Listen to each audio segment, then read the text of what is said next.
great New York State Fair. More importantly, welcome to the State Police exhibit.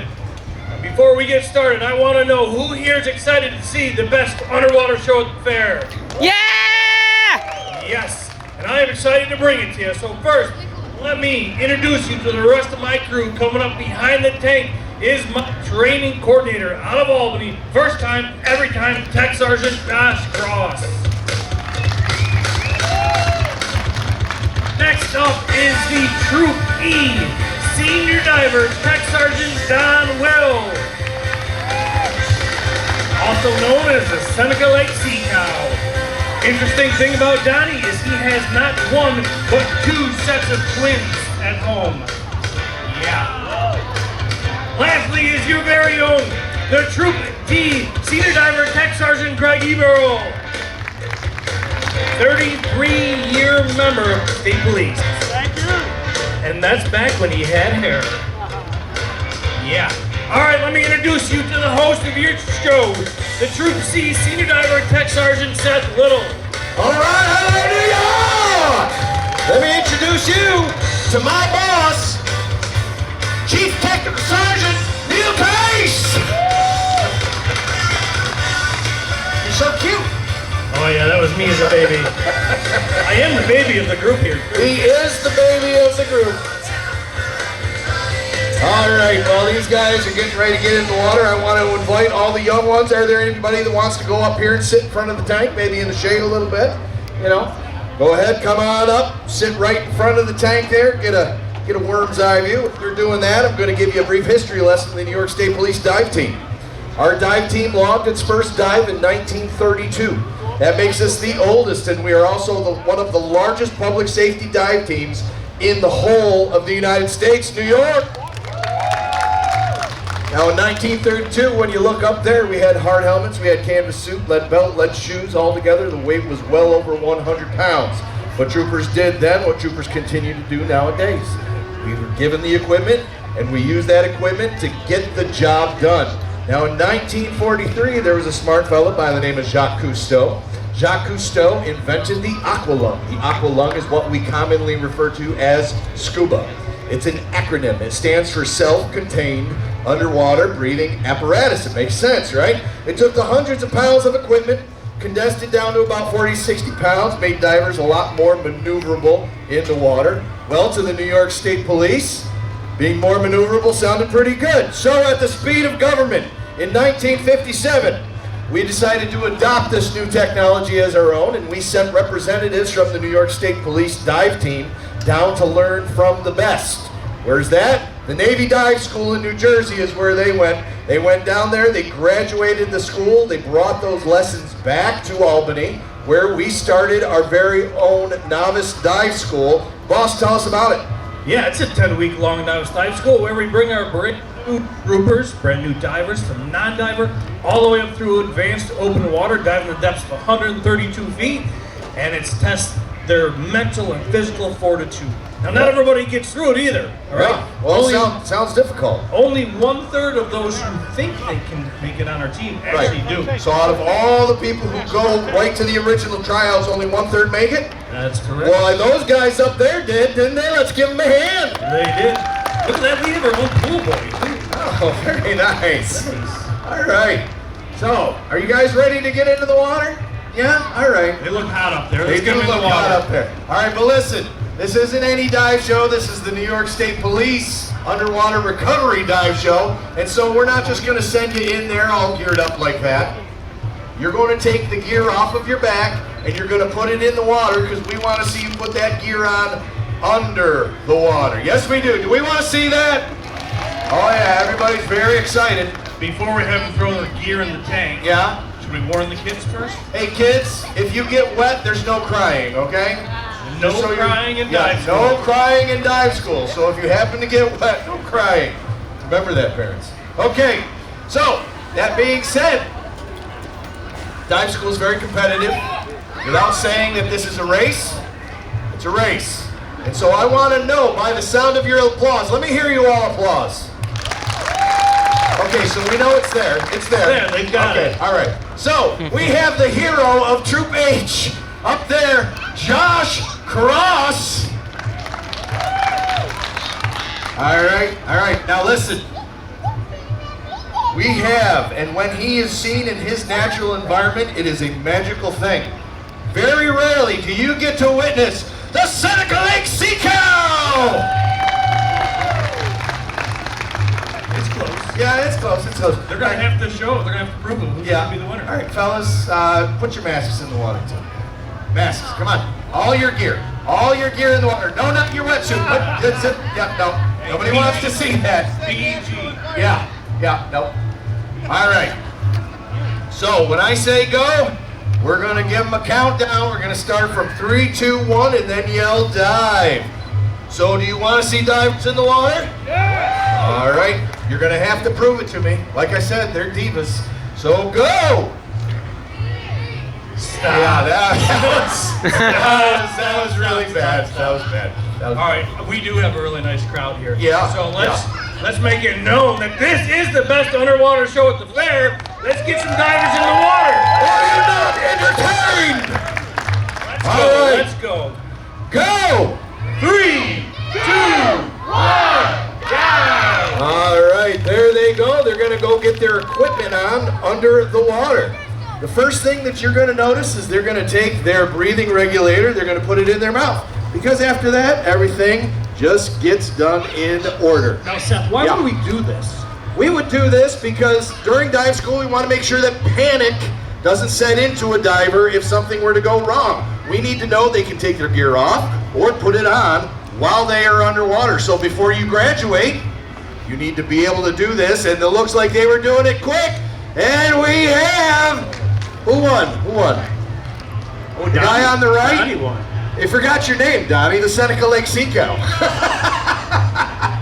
All right, well, you know what? They're both winners. They both graduated the school. Everybody gets a trophy or some garbage like that. I don't know. All right. So, let me give you a little brief explanation about the equipment that they're using with scuba. The tank holds about a closet full of air, okay? But it's compressed down to a tank. So there's a lot of pressure behind it. You just can't breathe out of the tank, otherwise it would blow up your lungs. You need a regulator. The first stage takes that pressure out of the tank and reduces it down to about 145 psi, which then sends it down the line and goes to their mouth regulator, which they're able to get air on demand at ambient pressure. That tank is also attached to a BCD, a buoyancy control device. Buoyancy gives you the ability to move up and down vertical in the water column. Positive buoyancy, adding air, you go up. Negative buoyancy, releasing air, you go down. They are neutrally buoyant. That's what the diver's sweet spot looks like. You're just floating in space, which allows those fins to work really well. The mask allows us to see things 25% closer and up to 33% larger underwater. If a diver ever comes up and says, hey, there was a fish this big, it just about took my head off. Well, it's a little smaller than that, but it's still a good story. And you don't know, you weren't there. Okay, so that being said, things can happen to our equipment while we're underwater. A mask might come off. Well, how do you get water out of that mask? If you look at that video right up there, you'll see the hero of Troop H. He just adds a little pressure on top of the mask after he reapplies the mask, and he blows air out of his nose. When he blows the air out of his nose, it goes up, fills up the mask, and pushes the water out the bottom. So he's able to go about his merry way, seeing whatever he needs to see. Now, our novice school is anything but novice. I don't know if you heard the boss say it or not, but we dive to depths of 132 feet before we graduate. You might ask me, and I'm serious when I say this. You might ask me, what does 132 feet look like? What does it look like? All right, okay. So, 132 feet, if you look at the top of this tower, is 60 feet tall. All right, so add another tower on top of that, 12 more feet. That's 132 feet. A little scary just even looking at it, isn't it? But we don't panic as divers because that's what hurts. What if something bad goes on at that depth? We're going to simulate that right now. So Josh Cross is going to simulate something happened to his regulator. It's not giving him the air he needs. So the most useful tool that we can bring with us is the tool of our dive buddy. And for some reason, our dive buddy is playing a game and not paying attention to his friend who needs help. Oh, there he goes. All right. Good job, Seneca Lake Sea Cow.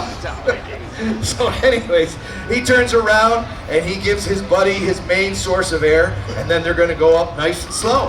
Why do they go up slow? Well, I said air, right? It's not oxygen, it's air. What is air mostly comprised of? Nitrogen. And so as you are breathing that in, nitrogen is what causes the bends in divers. So we want to go up nice and slow so that way nitrogen doesn't get caught in our joints, causing us pain, all right? So they get up to the top, everything's good. They decide, all right, maybe we'll go about our merry way now. Okay, so we are the search and recovery team. We are an underwater recovery team. But what does that mean? Well, if the police are involved in a situation on land and they come up on a scene, what's it known as? It's known as a crime scene, right? Okay, so as divers, when we come up on an underwater scene, what is that known as? It's a crime scene, until it's deemed not a crime scene. And so we show up there and we pay particular attention to where things are. We document things. We take copious notes, making sure that everything is logged so that if there is a case that is involved where we are, it gets solved. Now, there are several things that we use that are our tools that we use when we are under the water in order to be able to see and take notes. All right, first, you're going to use touch. All right, if you've ever seen an octopus move over the floor of the ocean, which is our symbol up there, it touches everything because the water that we're in, it doesn't look like that. It looks like what's in this container here. And so you need to be able to make sure that you touch everything. Nothing gets out of your reach, okay? And so as divers, that's what we do because our motto, boss, is if it's in there, what? We're gonna find it. We're gonna find it, that's right. So there are also a couple other tools that we use. Line searches, it's our bread and butter. Every once in a while, with a line search, we can actually rescue somebody as opposed to recover somebody, and that's a wonderful thing. And I'm gonna need a volunteer from the audience over here. Who wants to volunteer? Who wants to volunteer? All right, what does it say, polo there? Yep, all right. It either means chicken or polo, I don't know. All right, what's your name? Jalen, do you have any adults here? Where? Over here. An adult come down, please.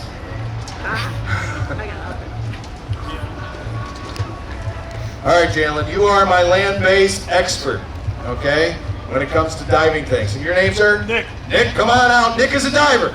All right, see, I knew it. So, Nick, you were working on a dock or something like that, and you went down under the water, and nobody's seen you come up, all right? And so we need to try and get Nick out of the water as soon as possible. Well, what we would do is we would arrive on scene if there were two of us. One would be on the land, one would be in the water. I'm going to be the guy underwater. So, Jalen, correct? How do you and I communicate? If I'm under, yeah, exactly. You want to be a diver when you get older, don't you? He's giving me the eyes right now. All right. The stink guy, that is. All right, so here we go. So you gave me a couple tugs. Go ahead and give me a couple tugs. I give him a couple tugs. I let him know I'm ready to go. And here I go. And Jalen sees that I come over here. I'm coming to the edge. He gives me a couple more tugs. And then I turn around, give him a couple tugs, acknowledge. And he lets go of the rope a little bit, gives me some more room here to move.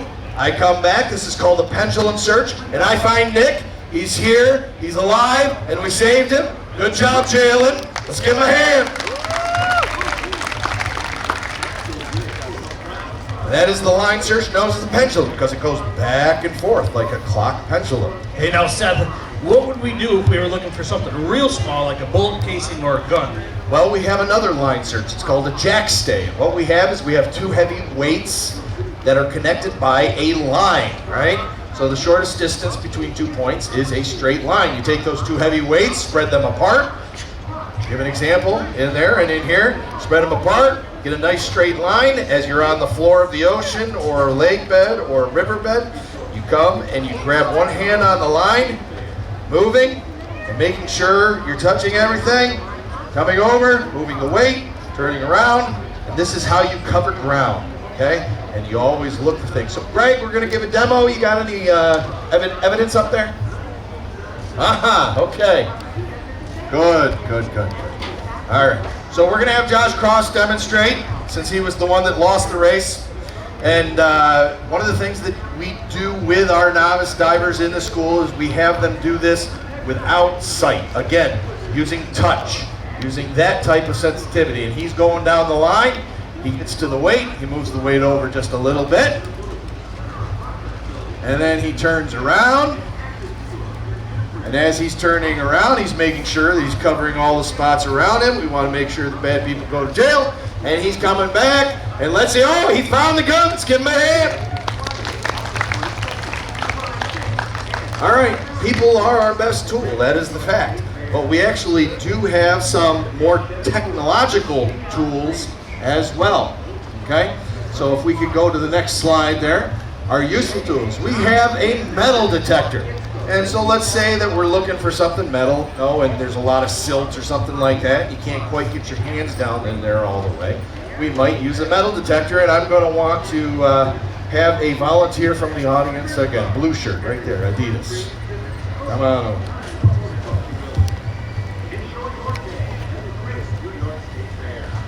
What's your name? Nicholas. Go ahead and go on the glove right there, okay? And Nicholas, do you know what this is? It is a metal detector. See here in my ring, you know what that's detecting? It's detecting 31 years of marriage, okay? A couple grandkids, some kids. I am a senior diver. All right, so come on over here. All right, so what we're gonna do is with this hand right here, you're gonna grab that, and you're gonna go, oh, did you hear that? Stick your glove right in there and see what you find. What is in there? What is that? That's a U-bolt, okay? This might be something construction. A lot of times we find shopping carts, rebar, things like that you might get caught on. Okay, a lot of people discard a lot of things, but it's not useful to us, all right? Somebody stole something and we need to find out who did that. So you keep going. Let's see here. Oh, all right, look right there. Finding anything? Take your hand right in there, pull it out right in the muck and mud there. No? Let's see here. I hope I put it back in there. Hey, how are you?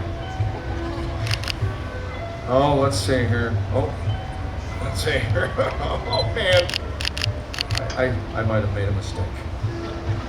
No, not you. I know. Like I said, I am a senior diver.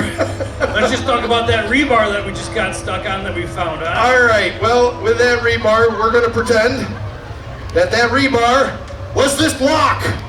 All right. Good job. You found it. Way to go. All right. Let's give him a hand. And so with this lock, the one thing that we would want to make sure is that we would want to put this in the water that it came out of, and the reason is because fingerprints can actually they can remain on items for up to 70 days while they're underwater.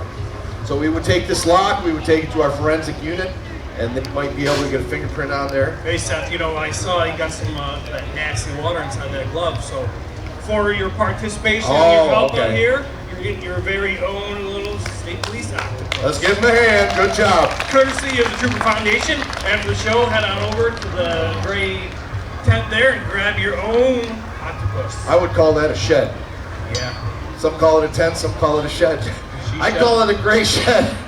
Over there at the Trooper Foundation, you get t-shirts like this, and you can get octopi like that, and other Trooper paraphernalia. All right, so go over there, support them, they help support us. Now, on to more technology. All right, we have underwater robots, otherwise known as remotely operated vehicles. Now, why would we use one of these? Well, let's say that we're diving on an ice shelf and we cut a hole in the ice. Instead of putting a diver down there, somebody lost a sled or somebody lost a four-wheeler. Instead of putting a diver down there, why don't we put a robot down there first? See what it sees. And so we have my boss, he's got his robot, kids wave to the camera. It's a nice HD camera, yep, you're up there on this big screen. Yeah, all right, very nice. And so we would send the robot down there, it could find the four-wheeler, and then once we find the four-wheeler with that robot, what else do we have in our tool bag? What's the most important thing? A human! People, that's right, we still love people, right? And we have the biggest tool bag I know, right up there on top of that tank. All right. So Greg, I love you, man. He's been doing this for 33 years. Are you ready to go, brother? No, we have him on the surface supply air system. That allows us to talk with him. It allows us to hear him breathe. It allows us to give him unlimited amounts of air. All right, let's hear it for Greg. He just got down there. All right, good job, Greg. All right. No, Greg, we need to get that four-wheeler out of there. Look at he split. How are we going to do that? He's moving this Superman move right there. Taking a look at the camera. Look how beautiful he is. All right. Oh! And he brought something else. He brought a lift bag. He is going to use the power of buoyancy in order to get that four-wheeler out of the water. He's asking for bubbles. That's another thing that we can give him when we have a surface supply air system. And so what he's going to do is he's going to take that hose, which is known as a pneumo hose. He's going to shove that up the old lift bag. That lift bag is going to expand with air. As that lift bag expands with air, you're going to see the power of buoyancy. And you're going to see that four-wheeler go up. As that four-wheeler goes up, he gets out of the way, because if something goes wrong, what goes up must come down, and we want his head protected. And he did it! He did it! People, give him a hand! You never cease to amaze, Greg. You know, back in the day, he used to be able to do a backflip. I know, I know. Got a backflip for us, Greg? No. No, on no. the shoulder. Yeah, well, because that has a lot to do with your backflip, is your shoulder. His legs used to be huge. All right, so the fact is, you know, these guys here are some of my best divers throughout the state. These guys are all scuba instructors. They're on our instructor staff. They help teach at the Novice Dive School. We come here, we have fun, but the fact is that every single time these guys go in the water, they put their lives on the line. It doesn't matter if it's for training or for a true recovery mission. Every single time it's the real deal. So if you could please all join me and thank them for what they do every single day. Thanks, guys. All right, listen. We have stickers up here for the kids. So kids, if you want stickers, if you want to get your picture taken with the diver in there, we have the best poser in the New York State Police right in that tank.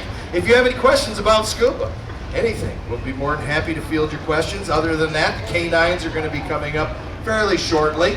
So keep your seats and have a great day at the New York State Fair. Thank you very much.